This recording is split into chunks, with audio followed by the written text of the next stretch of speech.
Hello guys, ngayon pala ay samahan nyo kami pumunta dito sa aming asyenda. Huy, sana ay talaga ay may asyenda. Ganyan pala guys kalawak yung lupain namin. Sana all may lupa.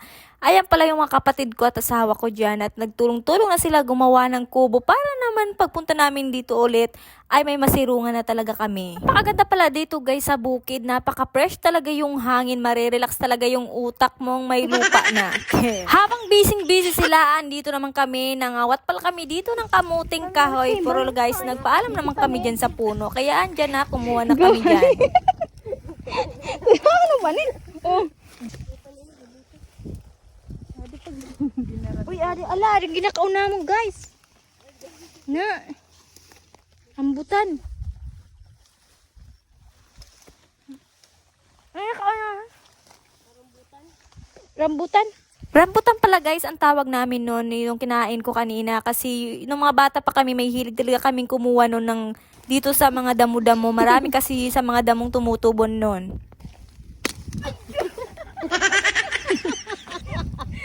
Asa ka? Hala sa lana no. Taani mo kuha. Ay, taani utod na nga ni.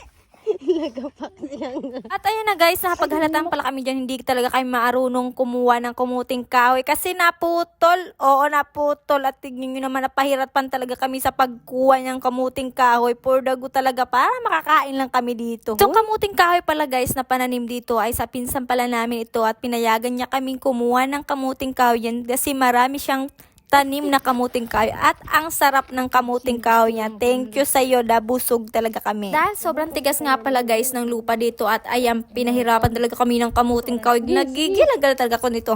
Grabing tigas. Buti na lang at naawa itong kamuting kahoy at ayan, nagpakuha na siya at madami na pala kami dyan nakuha. Kaya napag-isipan na namo na tama na kay base maubos ang kamuting kahoy na atin ni. At ayan na nga, matapos na pala kaming kumuha at ayan, binalatan na namin yung kamuting kahoy at syempre, iluluto na natin yan at hinugasan na pala namin yan na maigi para mamaya ay maluluto na natin ito. Pag nagluluto nga pala yung kapatid ko ng kamuting, andyan ako, parang sarap-sarapan talaga ako dyan na parang bulat. Yan lamang for today's videos guys. Thank you for watching. God bless. Bye-bye.